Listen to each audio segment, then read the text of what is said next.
Bismillahirrahmanirrahim. Assalamualaikum warahmatullahi wabarakatuh.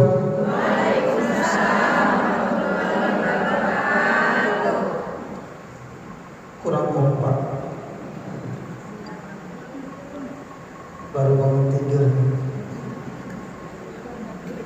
Jawab dengan jawaban yang lebih afdal, lebih sempurna insyaallah. Waalaikumsalam. Waalaikumsalam warahmatullahi wabarakatuh. Sekali lagi biar lebih semangat. Yang paling semangat insyaallah paling lancar rezekinya. Amin. Assalamualaikum warahmatullahi wabarakatuh.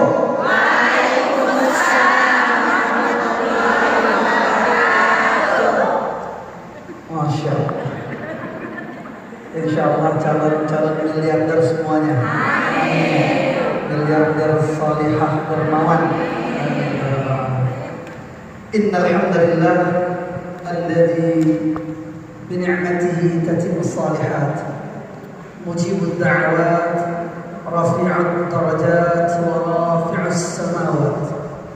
Wa huwa alladzi yaqbalu tawbata 'an 'ibadihi wa ya'fu 'an as-sayyi'at. أشهد أن لا إله إلا الله وحده لا شريك له وأشهد أن محمدا عبده ورسوله لا نبي بعده ولا رسول له. اللهم صل وسلم وبارك على خاتم الأنبياء وسيد المرسلين نبينا ورسولنا وحبيبنا محمد صلى الله عليه وسلم وعلى آله وأزواجه وذرياته وأصحابه أجمعين والتابعين ومن تبعهم بإحسان إلى يوم الدين. أما بعد فأوصي نفسي وإياكم بتقوى الله فقد فاز المتقون. كما أن الله عز وجل يقول في القرآن الكريم في سورة الأحزاب: أعوذ بالله من الشيطان الرجيم.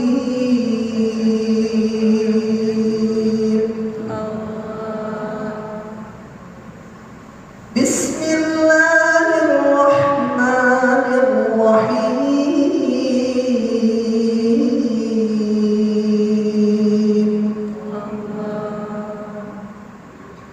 يا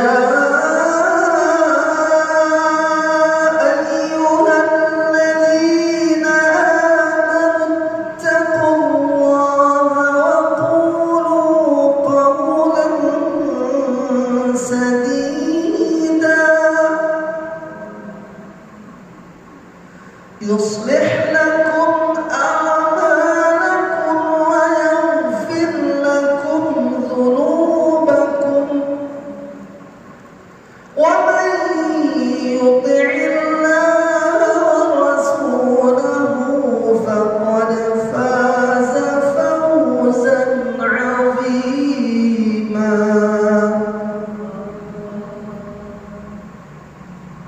صدق الله العظيم.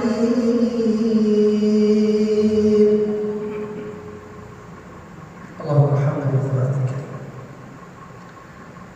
Sudah Bu? Selesai? Allah Subhanahu wa taala berfirman, ini awal dari tausiah pada kajian rutin bulanan ibu-ibu Majelis Taklim Ashabul Yamin. Insyaallah mudah-mudahan kita semua senantiasa mendapatkan limpahan rahmat, limpahan barakah serta keridhaan dari Allah Subhanahu wa taala. Amin ya rabbal alamin.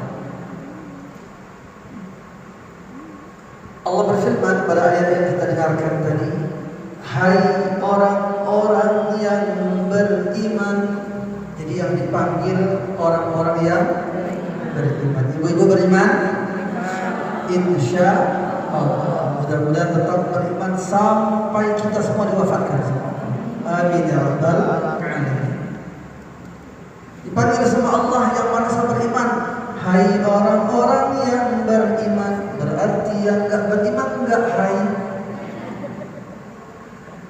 Bertakwalah kamu kepada Allah. Banyak sekali ayat dalam Al-Quran perintah bertakwa kepada Allah. Tapi lihat, perhatikan, setiap kali ada perintah bertakwa, ada perintah lagi. Apa maksud Allah? Yaitu bertakwalah kepada Allah dengan perintah berikutnya itu. Maksud ayat tersebut adalah menyuruh bertakwa dengan perintah kedua setelah perintah takwa.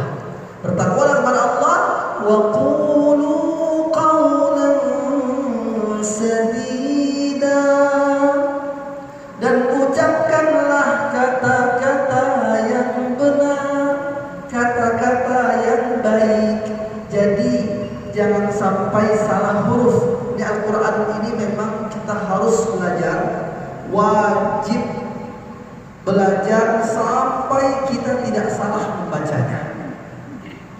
Dalam Al-Quran ada sadida, ada syadida, ada sin, ada shin. Beda huruf, beda makna. Kalau dibaca wa qulu qawlan sadida, sin sadida, itu adalah ucapan atau perkataan baik yang lembut, perkataan yang benar, yang orang mendengarnya senang. Tetapi ketika diucapkan pakai shin, dibaca dengan shin, qawlan syadida, berubah maknanya jadi perkataan yang kasar. Terbalik ya, bahaya tak? Bahaya.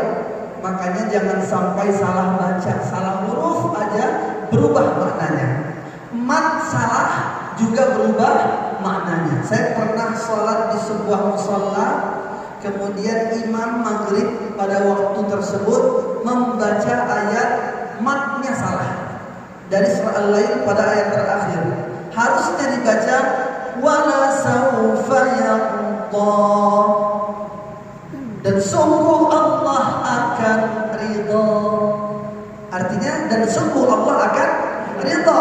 Tapi imamnya baca dipanjangin nyalanya, wala sawfa yaqta, berarti Allah tidak akan ridha. Astagfirullahaladzim, na'udzubillahi min dzalik. Nah, ini pentingnya belajar Al-Quran. Belajar Al-Quran sampai kapan? Sampai mati. Belajar terus. Yang sudah mahir aja masih belajar, gimana yang belum mahir? Yang sudah mahir aja masih terus belajar. Kami punya guru banyak, guru-guru kami mahir, hebat, tapi masih belajar. Luar biasa. Bagaimana dengan kita yang belum mahir? Belajar harus sungguh-sungguh, karena kita tahu nih, sering dengar istilah atau dalil man jadda wajada. Siapa yang bersungguh-sungguh pasti akan mendapatkan hasilnya, pasti berhasil. Jadi nggak mungkin kita sungguh-sungguh nggak ada hasil, betul? Betul.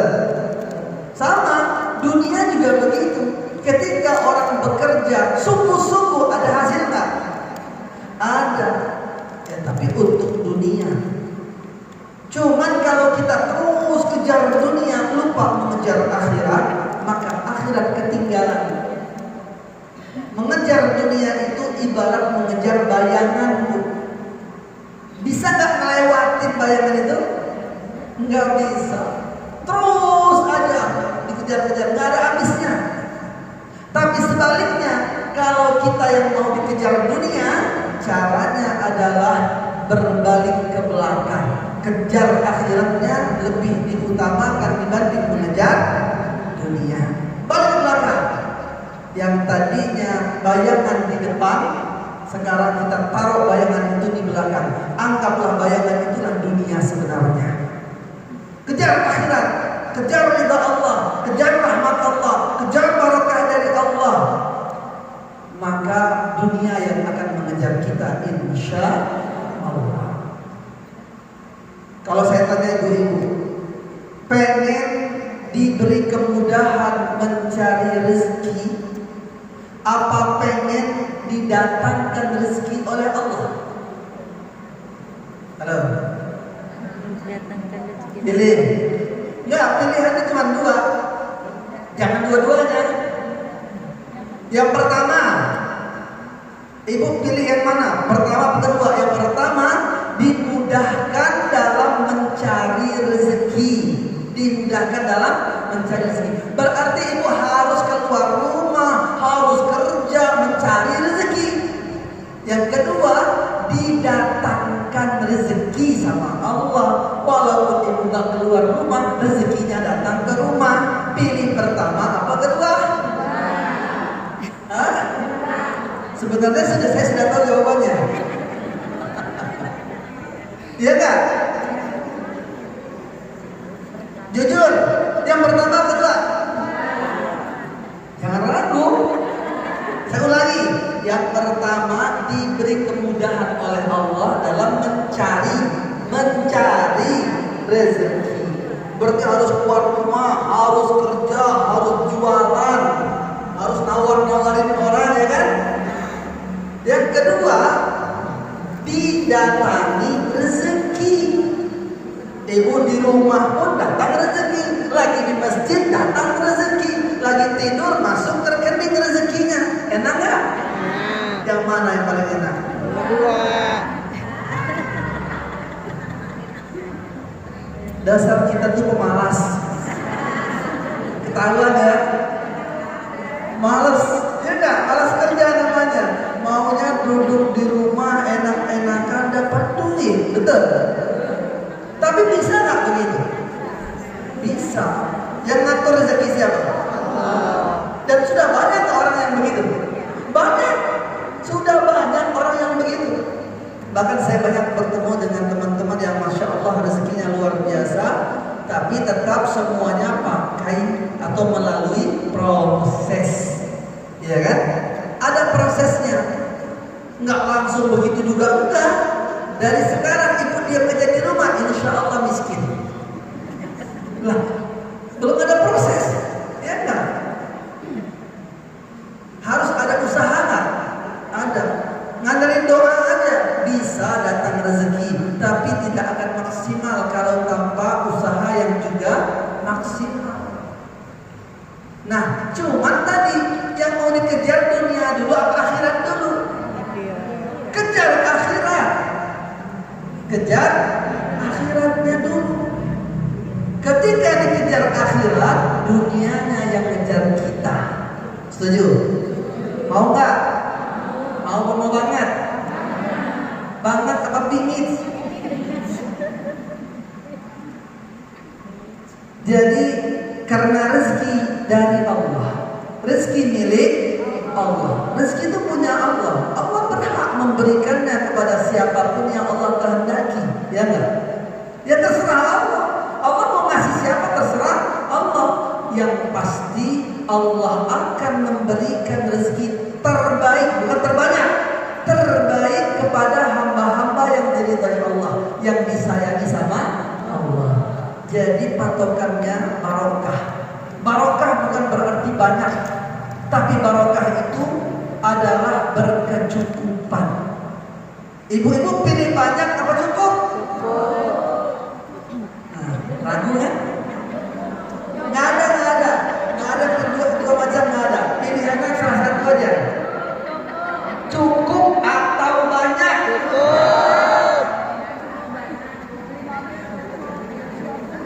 Cukup.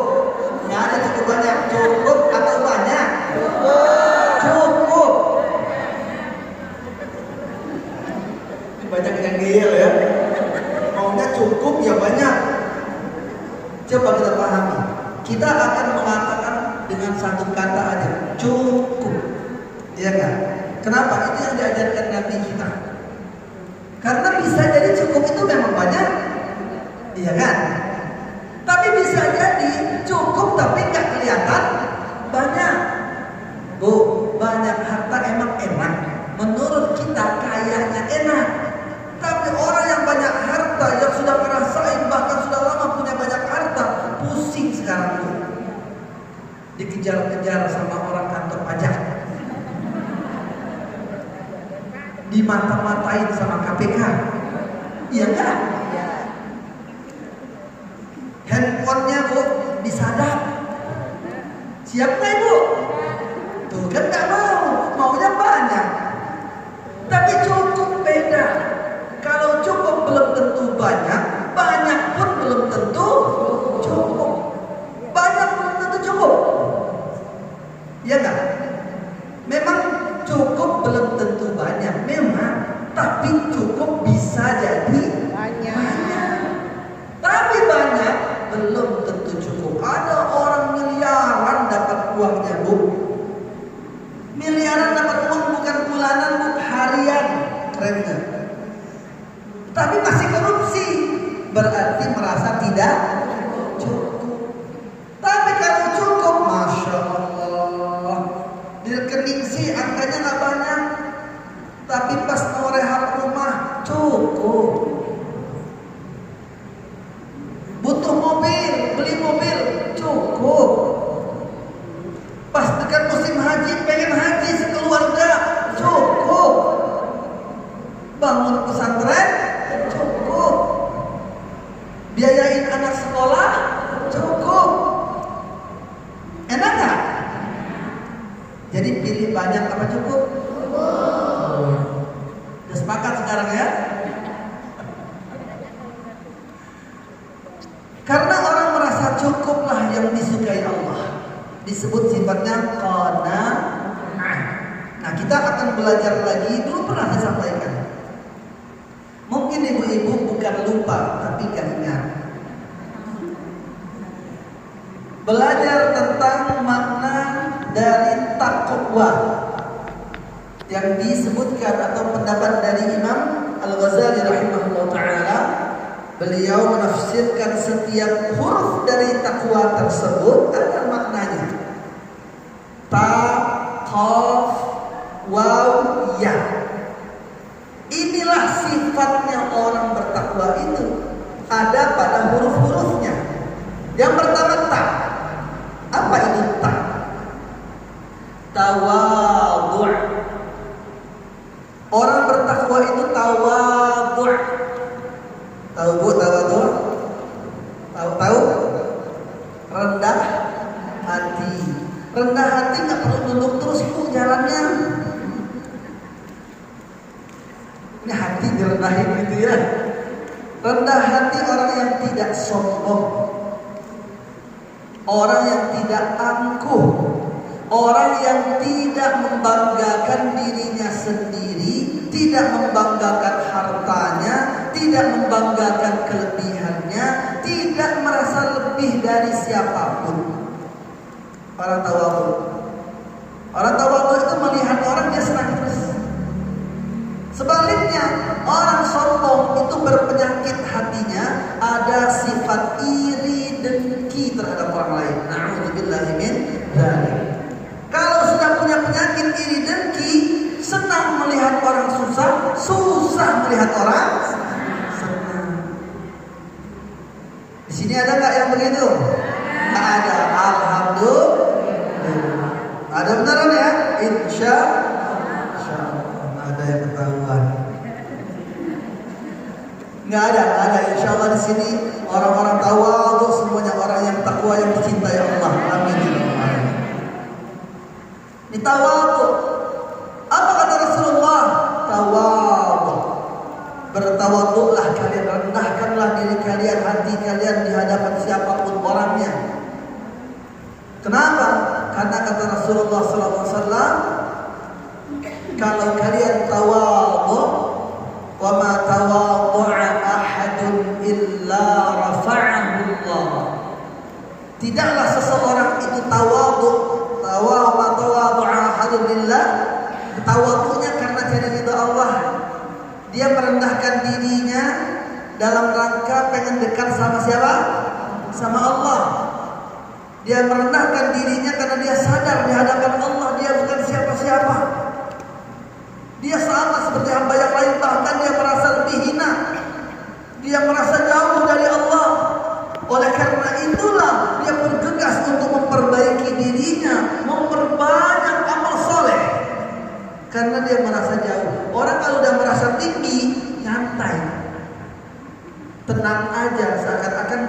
sudah cukup di hadapan Allah. Na'udzubillahi min dzalik. Maka kalau untuk beramal jangan merasa cukup dulu. Cukup ini buat urusan dunia. Buat urusan dunia. Buat urusan dunia harus memiliki rasa cukup. Ibu-ibu akan masuk surga ketika merasa cukup dengan nafkah yang diberikan oleh suami. Suami memberi nafkah berapapun, ibu syukurin, itulah cukup. Alhamdulillah banyak orang nggak makan. Suami pulang nggak bawa uang sama sekali, tapi di rumah masih ada makanan minuman. Alhamdulillah masih ada makanan minuman. Di Palestina banyak orang yang sampai mati, di Afrika pun sampai mati, kelaparan, kehausan. Maka syukuri nikmat yang kita dapat, akan membuat hati kita tenang, insya Allah. Maka bertawakal kata Rasul, inna rafa'ahu Allah, pasti diangkat sama Allah derajat kita. Jadi yang mau diangkat derajatnya di hadapan Allah, tawadhu, jangan sombong. Jangan merasa lebih dari orang lain. Jangan merasa sok tahu, sok pintar. Jangan. Mendingan kita dianggap nggak tahu, dianggap bodoh, ternyata pintar. Dianggap nggak tahu, ternyata tahu. Mendingan begitu daripada dianggap pintar, dianggap tahu, bodoh rupanya. Malu nggak? Malu banget. Nah, inilah sifat pertama, tawadhu. Ini sifat orang takwa, nggak ada sombong. Hati-hati dengan sombong. Sombong itu ciri utamanya dua. Ada dua ciri utama sombong. Yang pertama kata Rasulullah, al-kibru batarul haqq. Jadi jangan sampai dua ciri-ciri ini, dua sifat ini ada pada diri kita. Al-kibru, sombong itu batarul haqq, menolak kebenaran, nggak menerima kebenaran orang lain, merasa dia aja yang benar, dia paling benar. Itu sombong. Biasanya orang merasa benar, merasa paling benar, suka nyalahin orang lain. Ya orang lain lah, masa orang hutan. Merasa benar, gampang nyalahin, gampang menghukumi dan menghakimi orang. Hati-hati. Nah, jangan punya sifat ini sifat orang sombong. Kalau tawadhu beda lagi. Sebaliknya orang takwa itu orang yang tawadhu, rendah hati. Yang dicarinya dari orang lain apa? Kelebihan. Mana kelebihan dia yang aku belum punya? Itu yang dicarinya. Mau usah melihat kelebihan kekurangan orang lain. Kalau bicara kekurangan, ada nggak orang yang nggak punya kekurangan? Nggak ada, Bu. Semua punya kelebihan dan punya kekurangan. Jadi jangan kita suka menilai orang lain. Apalagi baru ketemu, belum kenal, baru ngelihat, langsung kasih penilaian di hatinya. Ini jangan-jangan nih aliran sesat. Astagfirullah. Ngelihat yang jenggot panjang, wah jangan-jangan nih Wahabi nih. Jangan-jangan nih teroris nih. Astagfirullahaladzim. Na'udzubillahi min dzalik. Nggak boleh. Bahkan ibu-ibu melihat ada wanita belum berhijab, bahkan buka-bukaan masih pakaiannya, jangan ngasih penilaian dulu.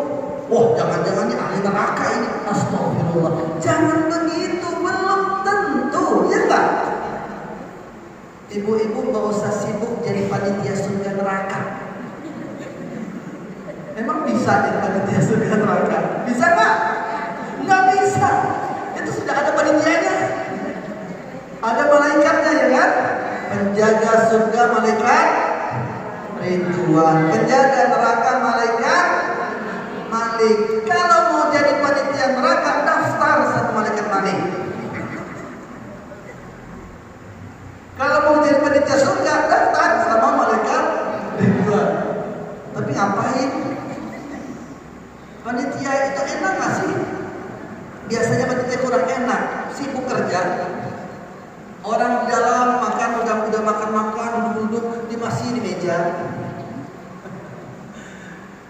pendaftaran. Ya Allah. Kadang-kadang ada orang sibuk ngurusin orang, ya enggak? Sibuk menilai orang. Dia lupa menilai dirinya sendiri. Seperti apa dia di hadapan Allah Subhanahu wa ta'ala. Itu yang paling penting. Kita nggak ditanya tentang orang lain. Betul? Kita nggak ditanya. Ibu itu nggak bakal ditanya. Nanti malaikat di akhirat nanya sama ibu, itu tetanggamu gimana? Nggak bakalan. Jadi nggak usah sibuk menilai orang. Sibuklah menilai diri sendiri. Ya Allah, kira-kira aku kalau mati masuk surga apa neraka ya Allah? Gitu. Ya Allah, nanti aku matinya husnul khatimah atau su'ul khatimah. Gitu. Walaupun di hadapan kita ada perempuan-perempuan yang belum menutup aurat, bahkan buka-bukaan pakaiannya, tar dulu, ini kan belum mati. Dia enggak. Kita nggak tahu nanti malam ternyata dia bertaubat kepada Allah.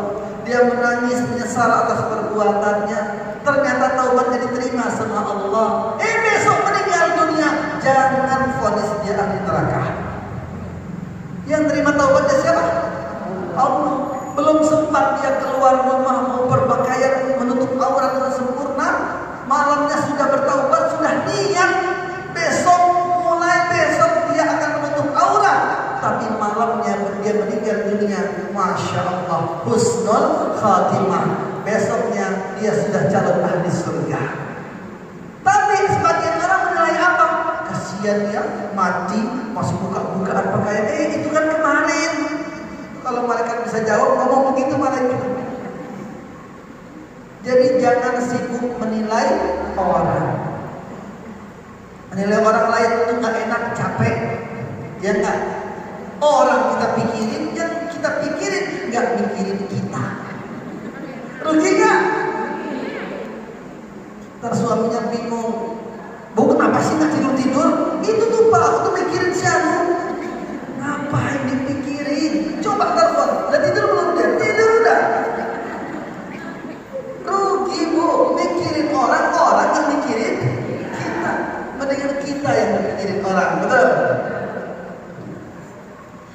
Orang penasaran sama kita, bagus. Berarti kita dapat perhatian. Iya kan? Sibuk mikirin orang, ya Allah, banyak yang kena stroke. Hah? Bener nggak? Muncul penyakit-penyakit baru yang tadinya belum punya, penyakit asam urat, kolesterol. Coba. Ya Allah, na'udzubillahi min dzalik. Kita lanjut lagi sifat orang takwa yang pertama sudah. Tawadhu, jangan sombong. Lawannya tawadhu adalah sombong. Sifat sombong ini cirinya dua. Pertama menolak kebenaran, yang kedua wa ghamdun nas, meremehkan orang lain. Suka ngeremehin orang. Hati-hati kalau melihat orang, alah dia mah bisa cuma gitu doang. Nah itu ngeremehin enggak? Sombong. Dia bisa apa? Sombong itu ngeremehin enggak?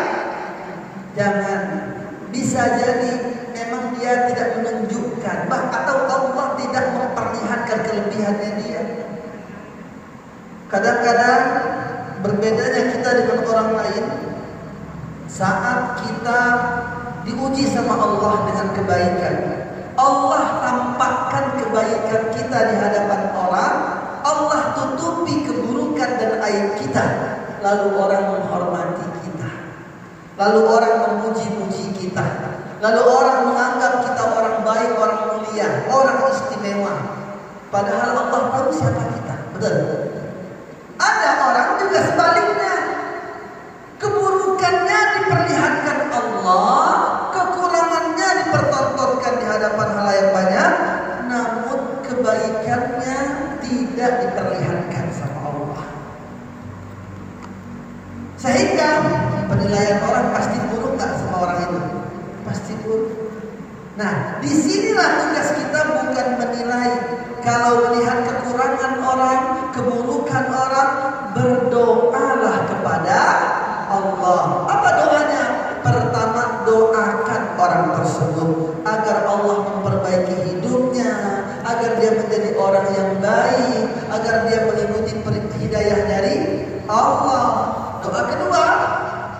minta perlindungan kepada Allah, jangan sampai aibnya dibuka seperti itu, kita pun dibuka aib kita oleh Allah. Na'udzubillahi min dzalik.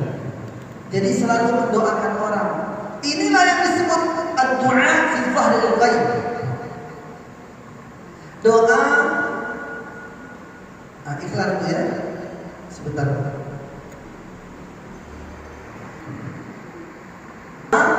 Yang kita mendoakan seseorang, wah serius ini.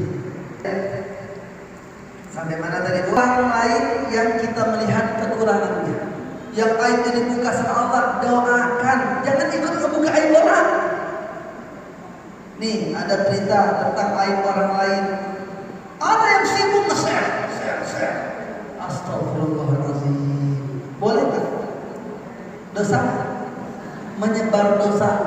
Nanti tersebar terus semuanya itu dosa kita loh. Jauh dosa jadi. Benar? Ngalir tuh dosanya. Ya Allah. Jadi jangan ikut-ikutan. Bahkan nge-share apapun di media sosial, dilihat dulu. Pertama kebenarannya dipastikan, benar apa enggak.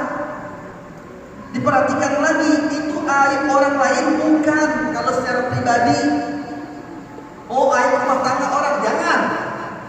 Aib pribadinya, jangan. Wah ini tentang pejabat boleh. Kenapa? Dia mengurusi umat, orang banyak. Memang dilihat orang banyak, didengar orang banyak, resikonya juga orang banyak. Gak ada masalah. Memang harus. Justru harus orang tahu. Dia menjadi wakil rakyat, harus tahu dia kerjainnya apa. Apa perbuatan dia. Makanya berat jadi pemimpin, betul. Berat. Jadi jangan rebutan jadi pemimpin.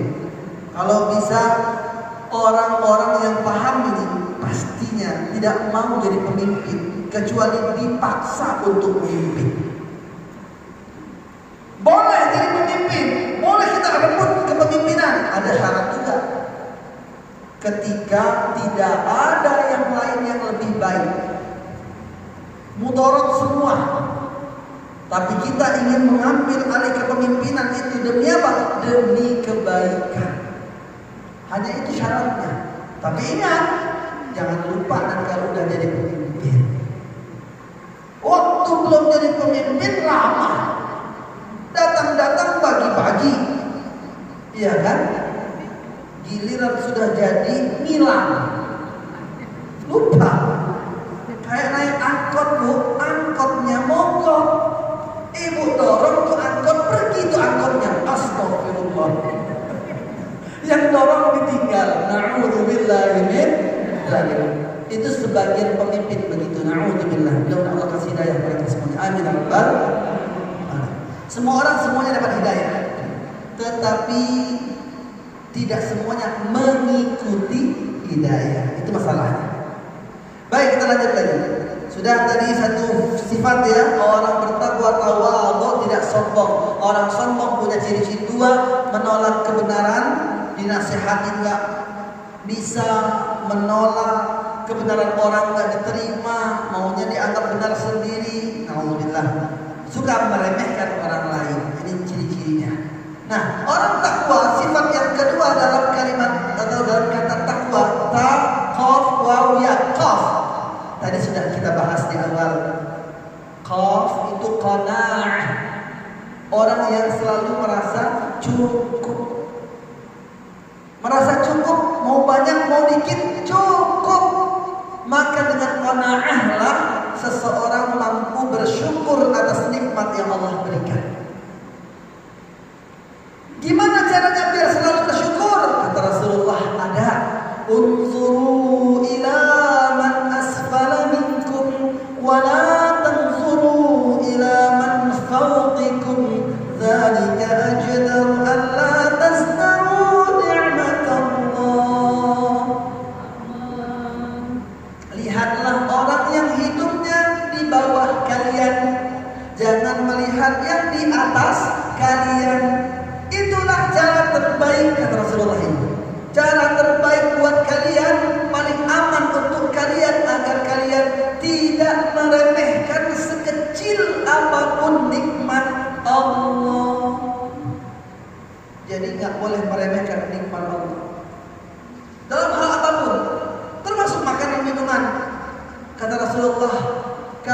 kita menemukan makanan yang gak enak, jangan bilang gak enak, tinggalkan saja. Gitu. Kita kadang bilang, oh apa ini keasinan, asin banget, oh ini mah kemanisan, tapi dimakan, aneh nggak? Habis. Nah ini namanya kurang bersyukur. Nggak boleh. Ada sahabat yang begitu, pernah ada sahabat yang mencela makanan. Itu disebut mencela makanan. Jadi sahabat ini mengatakan tentang makanan tersebut, katakanlah misalnya, wah ini asin banget. Apa kata Rasulullah? Kalau kamu tidak suka, tinggalkan saja, jangan engkau cela makanan itu. Tinggalkan saja. Tetapi kalau kamu suka, makan aja. Gak usah sambil mencela. Udah mencela masih dimakan. Aneh. Makanan apa ini? Terus. Astagfirullah. Nggak boleh. Dan jangan lupa makan minum dengan tangan kanan. Kata Rasulullah SAW, "Idza akala ahadukum falyakul biyaminihi, wa idza syariba falyashrab biyaminihi." Apabila di antara kalian mau makan, makanlah dengan tangan kanan, dengan tangan kanannya. Kalau mau minum, minumlah dengan tangan kanannya. Jadi makan minum tangan kanan. Kenapa? Fa inna syaitana ya'kulu wa yashrabu bishimalihi. Sesungguhnya setan itu makan dan minumnya dengan tangan kiri. Berarti kalau ada yang makan minum tangan kiri, dia adalah, ya Allah, mau jadi setan Bu? Jadi kalau orang makan minum selalu tangan kiri, biasanya setan justru jauh dari dia Bu. Kenapa jauh? Kata setan, nggak perlu digoda udah jadi setan. Astagfirullah. Jadi harus diingat, tolong teman-temannya, apalagi keluarganya, anaknya, pasangannya, ketika makan, kalau ngambil makanan itu dengan tangan kiri, lalu mau makan, tolong ditahan. Tahan. Kenapa? Sampai dia sadar sendiri. Kenapa? Nggak tahu kenapa. Biar dia mikir, kenapa ya? Kalau masih belum sadar, pindahin makanannya ke tangan. Oh iya, lupa. Biasanya faktor U. Apa itu? Masya Allah. Itu bukan faktor U, faktor K. Tahu K? Iya, faktor kebiasaan. Jadi rubah kebiasaan buruk menjadi kebiasaan yang baik. Makan minum makanan terus. Kadang udah bener Bu, ngambil botol tangan kanan. Cuman kan bukanya pakai tangan kiri. Baru minum agak susah. Biasanya karena tenaganya lebih di kanan, dipindahin dulu ke kanan. Baru dibuka, langsung minum. Astagfirullah. Itulah salah satu penyebab minum tangan kiri. Tapi kita ingetin aja Bu, jangan salah cara ngingetinnya. Jangan panggil setan. Jangan. Masa suaminya misalnya minum tangan kiri, ibu berani panggil suami setan? Berarti istri? Astagfirullah. Na'udzubillahi min dzalik. Itu yang kedua, sifat orang takwa qanaah, selalu merasa cukup. Orang cukup Bu, ciri-cirinya apa? Nggak banyak ngeluh. Itu orang cukup. Nggak banyak ngeluh. Apa aja? Alhamdulillah. Alhamdulillah terus. Enak nggak? Alhamdulillah. Udah alhamdulillah. Walaupun belum juga alhamdulillah. Jadi orang kadang-kadang bingung kalau lihat orang cukup. Udah makan? Alhamdulillah. Nggak jawab dia, cuma alhamdulillah doang. Oh belum makan? Alhamdulillah juga. Bingung nggak? Mau makanan, mau beli makanan nggak? Alhamdulillah. Mau apa enggak? Alhamdulillah. Jadi jangan salah paham. Maksudnya apa? Iya, cuma malu bilangnya. Jadi orang yang qanaah, orang yang tawadhu, rendah hati, orang cukup, biasanya apa? Salah satu sifat dalam dirinya punya rasa malu. Malunya kalau kegedean jadi malu-maluin. Enggak, malu yang bagus ya. Bagus ini adalah bagian dari iman kepada Allah Subhanahu wa taala. Yang ketiga, sifat ketiga. Huruf apa? Huruf waw. Apa itu waw? Wara'. Sifat orang takwa itu wara'. Wara' adalah sifat seseorang yang berhati-hati dalam setiap apapun urusannya. Urusan makanan dia hati-hati. Makan apa dulu nih? Boleh nggak di makanan siapa? Halal nggak dimakan? Gitu loh. Jangan mau makanan di mana aja dimakan. Punya orang dimakan juga. Hati-hati. Punya sifat kehati-hatian itu namanya wara'. Itu orang takwa. Berhati-hati. Mau ngucapin kata-kata pun juga berhati-hati ngomong nih. Kira-kira kalau ngomong begini tersinggung nggak ya? Ini nanti orang marah nggak ya? Kalau ngomong gini salah nggak ya? Gitu loh. Komentar tuh di grup, komentar WA, WhatsApp atau di Facebook atau di mana aja terserah. Di TikTok, hati-hati di Instagram. Jangan asal ketik aja semaunya seenaknya. Jangan, dipikirin dulu. Kira-kira komentar tersebut bagus apa enggak? Gitu loh. Apalagi kata-kata kotor. Na'udzubillahi min dzalik. Kata-kata kotor diposting, enter, masuk. Orang lain baca nggak? Baca. Dosa kita sebanyak yang membaca, yang berkali-kali membacanya itu dosa kita semuanya itu. Ya Allah. Jadi harus hati. Apalagi buat video. Sekarang ada musimnya buat konten. Ya ini buat konten ini live ya, siaran langsung. Ibu-ibu boleh bisa nonton di rumah kalau saya lagi ada pengajian. Insya Allah kalau nggak ada halangan siaran langsung. Kalau kadang-kadang enggak, tapi seringnya siaran langsung di TikTok. Ada TikTok. Ketika lihat TikTok saya, jangan cuma nonton Allah Subhanahu wa taala. Oke ya, jelas. Hati-hati, ini sifat orang takwa. Hati-hati dalam makanan. Makan ayam, pastiin dulu tuh ayam yang nyembelihnya siapa. Ya enggak? Ayam tidak disembelih dengan basmalah. Halal apa haram? Babi disembelih dengan basmalah. Halal apa haram?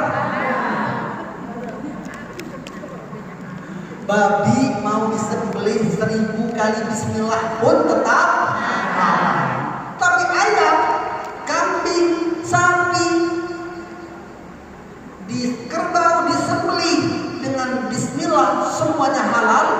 Disembelih tanpa bismillah semuanya haram. Harus hati-hati. Nah, ada juga walaupun pakai bismillah, cuman ayamnya sudah mati baru disembelih. Ayam tiren, tahu ayam tiren? Mati kemarin dijual. Makanya saya sendiri, Bu, kalau beli ayam mikir-mikir kalau ayam yang mati itu. Karena khawatir penyembelihannya nggak pas, nggak benar, atau nggak baca basmalah, atau ayam tiren. Ayam yang sudah mati disembelih masuknya kategori bangkai. Allah mengharamkan bangkai. Mau gimana caranya? Oke, memang paling bagus beli yang hidup, minta sembelih sama suami. Nyembelih sendiri atau anaknya yang nyembelihin, atau ibu sendiri nyembelihin kalau memang biasa. Atau orang yang memang ibu bisa lihat penyembelihannya, atau dipercaya banget nih orang nggak mungkin dia, atau bahkan dia nggak pernah menyembelih kecuali dia pasti baca Bismillah. Itu berarti orang takwa susah juga ya? Ya iya dong. Berat juga, berat. Kenapa? Pahalanya surga, balasannya surga, hadiahnya surga. Hadiahnya surga, Bu. Wajar nggak berat? Wajar nggak berat? Wajar.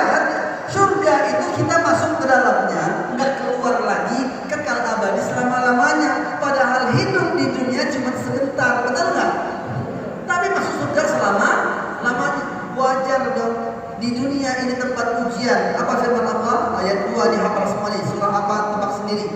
Alladzi khalaqal mauta wal hayata liyabluwakum, terus ayyukum ahsanu amala wa huwal azizul ghafur. Surah apa? Al-Mulk ayat 2. Allah lah yang menciptakan kehidupan dan Allah pula yang menciptakan kematian. Tapi untuk apa kehidupan? Kata Allah, liyabluwakum ayyukum ahsanu amala. Allah mau lihat siapa di antara kalian yang paling baik amalannya, bukan paling banyak. Paling apa? Paling baik. Dalam kondisi ini yang baik siapa? Dalam kondisi diuji dengan nikmat, siapa yang paling baik? Diuji dengan kesusahan, siapa yang paling baik? Itu yang dilihat sama Allah. Jadi Allah mau melihat kita masih tetap baik nggak dalam kondisi yang berubah. Tadinya baik, lagi banyak duit. Lagi susah kok nggak baik? Ada yang susah baik, lagi susah, lagi banyak duit lupa. Na'udzubillahi min dzalik. Tapi Allah yang senang hambanya yang tidak berubah, memang dia selalu berbuat baik. Maka niatnya hanya mencari ridha Allah. Berpakaian juga orang takwa warok. Hati-hati, boleh nggak ya pakai begini, pakai itu, pakai ini, boleh nggak ya? Boleh nggak ya tanam alis? Boleh nggak ya sambung rambut, sambung gigi ada?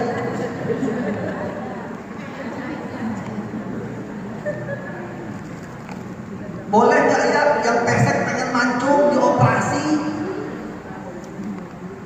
Dipikirin, ditanya secara syariat, tanya para ulama yang paham boleh apa?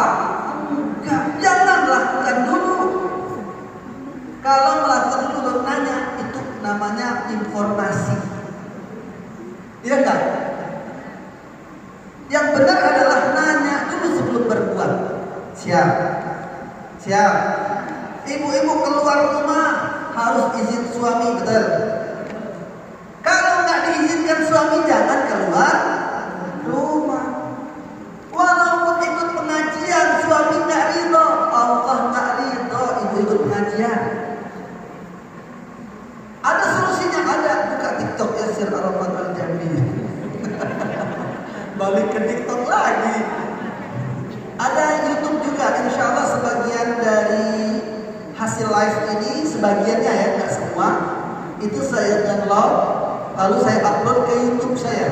YouTube saya namanya Uyas TV Official. Uyas TV. Ada yang panggil saya Uyas. Uyas itu katanya Ustadz Yasir. Ya udah nggak apa-apa, saya buat nama Uyas TV Official biar ringkas.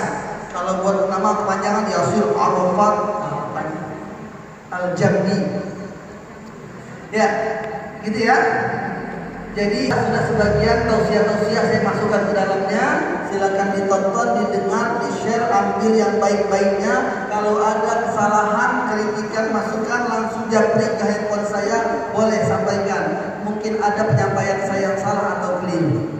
Siap? Siap, Bu? Insya Allah. Kemudian sifat yang keempat, orang bertakwa itu punya sifat ya, apa itu yakin? Yakin. Apa itu yakin? Keyakinan di hati ini iman. Iman kepada Allah. Segala sesuatu Allah dulu.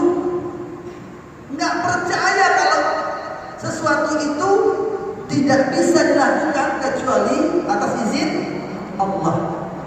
Jadi nggak mudah percaya kecuali ada syariat dan ketetapan Allah. Jadi patokannya syariat atau ketetapan Allah. Jadi kalau kita melakukan sesuatu tidak ada dalam ajaran syariat ini, tidak dibenarkan dalam ajaran Allah, jangan diikuti, jangan ikut-ikutan. Siap, Bu? Jadi Jadi harus belajar, harus nanya, boleh apa enggak. Nah, keyakinan di hati kita tambahkan lagi, jangan pernah ragu sama Allah. Ada nggak yang sulit bagi Allah? Ada nggak? Nggak ada. Ada nggak yang mustahil bagi Allah? Nggak ada. Itulah al-yaqin. Itulah iman kepada Allah. Sakit yang nyembuhin dokter, obat atau Allah? Allah. Dokter hanya perantara, obat hanya perantara. Belum tentu dengan obat itu sembuh. Belum tentu dengan dokter tersebut juga bisa sembuh. Karena sebenarnya kesembuhan datang dari Allah. Tapi boleh nggak datang ke dokter? Ya boleh, itu ikhtiarnya. Tapi jangan lupa setelah sembuh, puji Allah dulu. Yang menyembuhkan siapa? Allah. Alhamdulillah ya Allah, Engkau sembuhkan dengan berobat melalui dokter ini. Gitu. Jangan bilang, oh makasih dokter ya, alhamdulillah dokter ya, hebat banget, masya Allah dokter nyembuhin saya. Salah. Hati-hati ucapan kita kalau salah bisa berakibat dosa juga. Betul? Wallahu a'lam. Namanya sesi tanya jawab. Berarti diberikan oleh orang lain, kemudian kita sangkal. Nah di sini saya sering, bukan sering karena itu pernah pada saat itu teman sendiri lah, gitu ya. Dia betul-betul anti yang namanya mendengar maulid. Mohon maaf ini. Kebetulan dalam satu instansi saya mengadakan, nah kemudian saya beriktikad baik agar beliau menyampaikan ceramah seperti itu. Maksudnya biar ada ceramah kan dari beliau, karena beliau saya anggap seorang ustadz gitu ya. Nah, tidak saya anti dengan itu. Tapi kami memberikan makanan. Nah, istri itu bawa makanan, tapi makanan itu dimakan gitu Pak Ustaz. Padahal dari hasil kita mengadakan maulid. Nah, itu seperti apa yang seperti itu. Jadi sedikit-sedikit bilangnya bid'ah gitu. Nah, itu bukan sekali dua kali yang kami temui hal yang seperti itu. Itu saja mungkin. Terima kasih. Assalamualaikum warahmatullahi wabarakatuh. Waalaikumsalam warahmatullahi wabarakatuh. Ya, sebenarnya saya kalau bicara tentang masalah furu'iyah, ya, masalah hal-hal yang diperdebatkan, itu kadang kurang suka saya bahas. Karena apa? Nanti ada orang yang tersinggung, orang nggak sepakat, akhirnya nggak sepaham, kemudian bertengkar dan sebagainya. Tapi intinya yang ibu sampaikan tadi memang banyak terjadi. Ya, jadi tersekilas saja. Banyak terjadi, ya orang nggak suka lihat ada orang acara maulid, apaan itu? Dikasih makanan dimakannya, diterima juga, apalagi dikasih uang gitu, walaupun dari uang maulid, mau dia. Nah, kenapa ini, ada apa ini gitu? Memang ada orang begitu, gampang memberikan penilaian. Tadi kita bilang, berarti dia sudah merasa dia itu sudah benar. Dia paling benar, sehingga dia gampang menyalahkan orang. Hati-hati.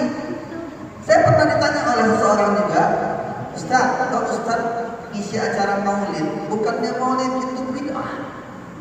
Saya tanya, yang nanya perempuan lagi, Bu, bid'ah di mananya? Tolong jelaskan, mungkin saya belum paham, ilmu saya belum nyampe. Tolong ajarin. Yang bid'ah yang mananya? Saya datang, yang ada di situ orang baca Quran, diawali dengan sambutan-sambutan. Sambutan pertama dari ketua panitia misalnya, ketua DKM, kemudian nggak semuanya juga lah kali ya, nggak ketua RT, ketua RW. Habis waktunya. Nah, bahkan saya sendiri berkali-kali, bukan hanya sekali, yang hadir bukan orang biasa, acara maulid, acara Isra wal Mi'raj. Yang datang itu wali kota, anggota DPR, bukan DPRD doang, DPRD hadir, DPR hadir gitu loh. Kapolresnya ada, kapolseknya ada, pak camatnya ada, depan bupati sering gitu. Biasa hadir semua. Bayangkan kalau dibilang bid'ah tuh yang pejabat nerima nggak dibilang bid'ah? Astagfirullahaladzim. Saya bilang itu mah judulnya aja Maulid Nabi, judulnya aja Isra wal Mi'raj.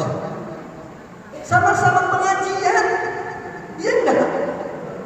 Orang duduk datang di situ ngapain? Yang didengar adalah pertama sebelum pemateri penceramahnya berceramah baca Quran dulu, ya enggak? Qari ngaji dulu. Dengar baca Quran bid'ah. Bid'ah enggak?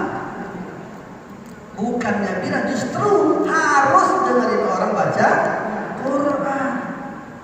Qari ngaji baca Quran, masya Allah. Udah habis itu apa? Sekarang acara inti yang kita tunggu-tunggu, kata acaranya, ya kan? Ceramah.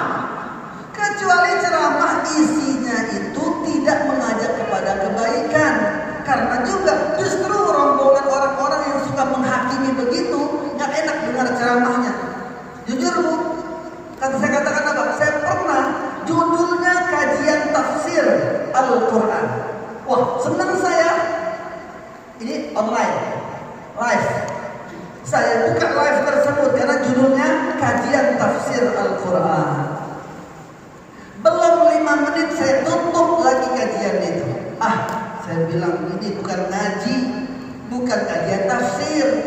Ghibahin para ustadz, para kiai. Ustadznya itu ngebahasin ustadz-ustadz, termasuk yang sudah meninggal dunia rahimahullah ta'ala, Tengku Zulkarnain rahimahullah ta'ala, Allah rahmati beliau insyaallah, amin ya rabbal alamin.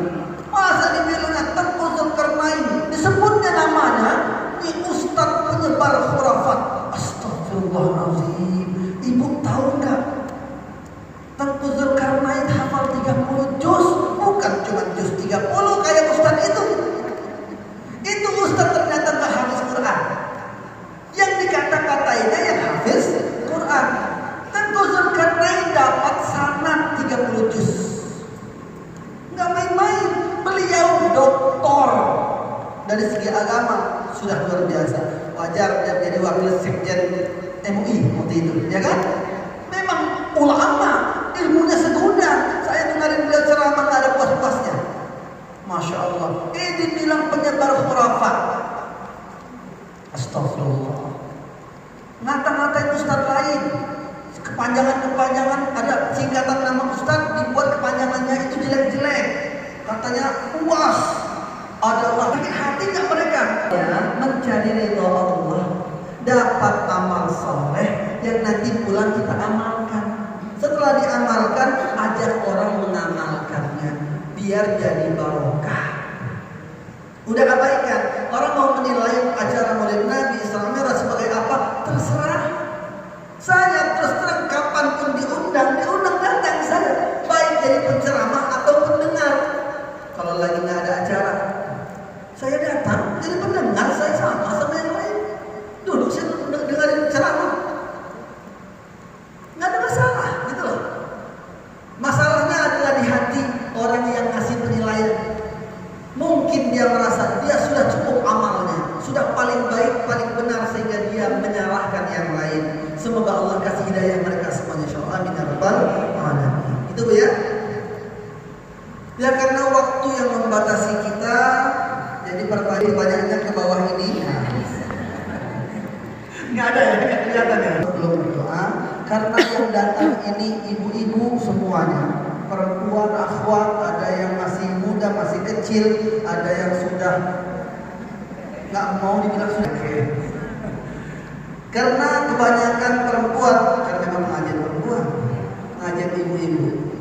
Pesan saya buat ibu-ibu semua, terutama yang berkeluarga punya suami, khususnya yang punya suami, khususnya kalau yang sudah ditinggal suami, doakan tuh suami semoga dapat ampunan Allah, dapat ridha Allah kalau suaminya sudah meninggal. Kalau yang sudah bercerai bukan meninggal, mudah-mudahan dipertemukan dengan suami yang saleh, bahagia dunia sampai masuk surga bersama-sama. Amin ya rabbal alamin. Yang sudah punya suami, ini dia nasihat saya buat ibu-ibu, jangan pernah kepikiran ganti suami. Serius ini? Nggak usah melihat suami orang. Ibu kalau pengen ganti suami, ibu minta cerai sama suami ibu, pengen ganti suami yang itu dia nggak mau soalnya. Itu masalahnya. Nah maka ibu-ibu, apa nasihat saya buat ibu-ibu semua, buat para wanita yang punya suami? Ibu-ibu mau selamat? Mau masuk surga? Mau masuk surga sama suaminya mau? Serius ini? Oke. Satu kata, ibu-ibu selamat. Taat. Siap? Siap? Jangan pas dikasih duit aja taat. Lagi cair taat. Nah ini masalah ini. Bu, taat dalam setiap kondisi, siap? Insya Allah. Bu, jangan lihat suaminya bu ya. Jangan lihat suaminya siapa. Siti Aisyah, tahu? Istri siapa? Fir'aun. Siti Aisyah. Aisyah itu suaminya Fir'aun. Sudah dijamin masuk neraka. Masalahnya kok bisa Asia masuk surga? Iya enggak? Kenapa? Taat. Nah sekarang saya tanya ibu-ibu, ada nggak yang suaminya lebih daripada Fir'aun? Alhamdulillah semua suami ibu-ibu soleh semuanya insya Allah. Semakin ibu doain tuh suami makin baik, makin soleh. Oke, siap bu ya, taat sama suami, siap? Apapun perintah suami, apapun keinginan suami, apapun yang dilakukan suami, selama yang dilakukan tersebut tidaklah melanggar aturan Allah, ibu taat. Siap? Gak usah lihat, lihat dulu Ustaz suaminya kayak mana. Enggak ada alasan. Pokoknya taat karena perintah Allah. Yang nyuruh taat siapa? Allah. Karena ada sebagian memang orang dapat nasibnya suaminya nggak baik, sehingga suaminya masuk neraka, cuma istrinya tetap taat dan istrinya masuk surga. Jadi ibu-ibu fokus jadi ahli surga insya Allah. Taat aja, nggak usah fokus yang lain bu, nggak usah disibukkan dengan hal apapun. Siap? Nggak usah sibuk ngurusin suami, cari ridho suami, bahagiakan suami. Mau dibalas, mau dipuji nggak dipuji sama suami, dihargai nggak dihargai sama suami, Allah akan menghargai ibu dengan surganya, surga Firdaus insya Allah. Wallahu a'lam. Kita berdoa kepada Allah Subhanahu wa taala, mudah-mudahan kita semua selamat insya Allah. Astaghfirullahaladzim. Alladzi la ilaha illa huwal hayyul qayyum wa atubu ilaih. Astaghfirullahaladzim. Alladzi la ilaha illa huwal hayyul qayyum wa atubu ilaih. Astaghfirullahaladzim. Alladzi la ilaha illa huwal hayyul qayyum wa atubu ilaih. Mari kita angkat kedua tangan kita kepada Allah Subhanahu wa taala munajat insyaallah doa kita diijabah semua. Amin ya Allah. Alhamdulillahi rabbil alamin. Hamdan na'imin, hamdan syakirin, hamdan yuwafi ni'amahu wa yukafi'u mazidah. يا ربنا لك الحمد كما ينبغي لجلال وجهك الكريم وعظيم سلطانك. اللهم صل وسلم وبارك على نبينا محمد وعلى آله وصحبه أجمعين. اللهم اغفر لنا ذنوبنا ولوالدينا وارحمهم كما ربونا وللمؤمنين والمؤمنات وللمسلمين والمسلمات والأحياء منهم والأموات إنك أنت السميع العليم. Ya Allah, ya Rahman, ya Rahim, ya Ghafur, ampuni dosa-dosa kami semua ya Allah. Ampuni dosa-dosa kami semua yang mengaminkan doa ini ya Allah. Ya Allah, kami hamba-Hamba-Mu yang banyak dosa ya Allah, banyak maksiat ya Allah, sering lalai ya Allah. Berikanlah kepada kami petunjuk yang lurus, mudahkan kami mengikuti petunjuk-Mu ya Allah. Istiqamahkan kami ya Allah dalam beribadah, bertakwa kepada-Mu ya Allah. Ya Allah, jadikan kami hamba-Hamba-Mu yang saleh dan salihah ya Allah. Jadikan keluarga kami keluarga sakinah, mawaddah, warahmah yang penuh barakah ya Allah. Ya Allah, ampuni dosa ibu dan ayah kami. Ya Allah, ampuni dosa ibu yang telah mengandung kami berbulan-bulan lamanya dengan susah payah sampai melahirkan kami lebih susah payah lagi ya Allah. Hampir mengorbankan nyawanya saat melahirkan kami, lalu menyusui kami, merawat kami sampai kami besar ya Allah. Jasa ibu kami tak terbayarkan dengan apapun ya Allah. Begitu juga ayah kami yang berusaha kesana kemari, pontang-panting, membanting tulangnya, memeras keringatnya, mencarikan nafkah untuk mencukupkan hidup kami ya Allah. Ya Allah, ampuni dosa kedua orang tua kami ya Allah, dan orang tua kami yang mendidik kami, merawat kami dari kecil sampai dewasa ya Allah. Ya Allah, ampuni orang tua kami ya Allah, sayangi mereka ya Allah seperti mereka menyayangi kami di waktu mendidik kami di masa kecil ya Allah. Berkahi orang tua kami yang masih ada ya Allah, berkahi akhir hayatnya ya Allah, wafatkan dalam keadaan husnul khatimah ya Allah. Jangan kau wafatkan dalam keadaan su'ul khatimah ya Allah. Ringankan saat menghadapi sakitnya sakaratul maut ya Allah. Ya Allah, selamatkan orang tua kami dari siksa kubur ya Allah. Selamatkan dari neraka jahanam ya Allah. Ya Allah, masukkanlah orang tua kami dalam surga Firdaus-Mu bersama hamba-Hamba-Mu yang taat. Ya Allah, kumpulkan kami semua ya Allah dengan pasangan-pasangan kami yang kami cintai, yang kami sayangi, dengan anak-anak kami, keturunan kami ya Allah, dengan saudara-saudari kami, guru-guru dan sahabat kami ya Allah. Masukkan kami semua ke dalam surga Firdaus-Mu ya Allah. Wafatkan kami semua dalam keadaan husnul khatimah ya Allah. Ya Allah, selamatkan kami dari su'ul khatimah ya Allah. Jauhkan sejauh-jauhnya kami dari kematian su'ul khatimah ya Allah. Ya Allah, ringankan kami saat menghadapi sakitnya sakaratul maut.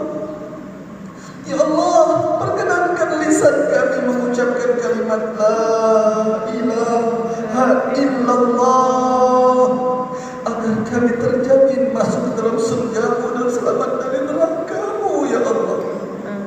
Ya Allah, kami mohon kepada-Mu untuk anak-anak kami, keturunan kami yang kami cintai, yang kami sayangi ya Allah.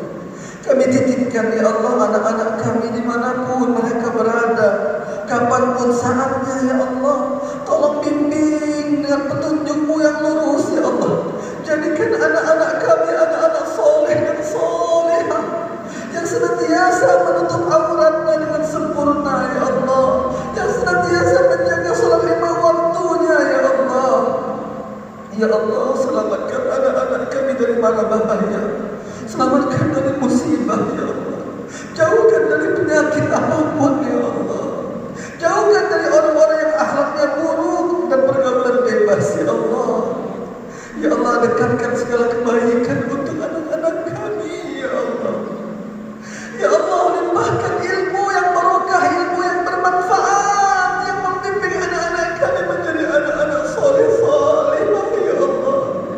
Jadikan anak-anak kami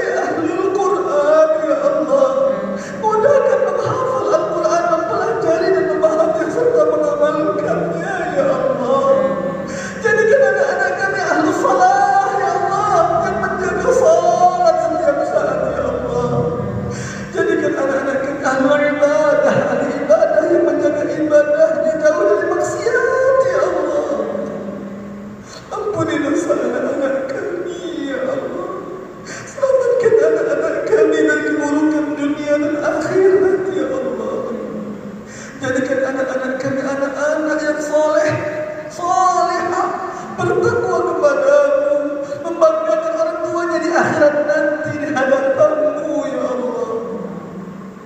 Ya Allah, terima taubat kami ya Allah. Lalu terlimpahkan kami rezeki yang barakah sebanyak-banyaknya ya Allah, seluas-luasnya, semudah-mudahnya ya Allah. Lunaskan hutang-hutang kami sebelum Kau wafatkan kami ya Allah. Izinkan kami memperbanyak amal jariah, amal soleh kami sebelum Kau wafatkan kami ya Allah. Ya Allah, yang mengaminkan doa ini ya Allah, berangkatkan kami di tanah suci-Mu ya Allah, untuk melaksanakan haji dan umrah ya Allah tahun 2025 nanti ya Allah. Berangkatkan kami untuk melaksanakan ibadah haji tahun 2025 nanti ya Allah. Berikan kepada kami haji yang mabrur dan Kau ridai ya Allah. Ya Allah, untuk saudara-saudara kami di Palestina dan di negeri muslim lainnya ya Allah, tolong selamatkan mereka ya Allah. Selamatkan mereka dari musuh-musuh agama-Mu ya Allah. Rabbana zalamna anfusana wa in lam taghfir lana wa tarhamna lanakunanna minal khasirin. Rabbana hab lana min azwajina wa dhurriyyatina qurrata a'yunin waj'alna lil muttaqina imama. Rabbana hab lana min as-salihin. Rabbana hab lana min as-salihin. Rabbana hab lana min as-salihin.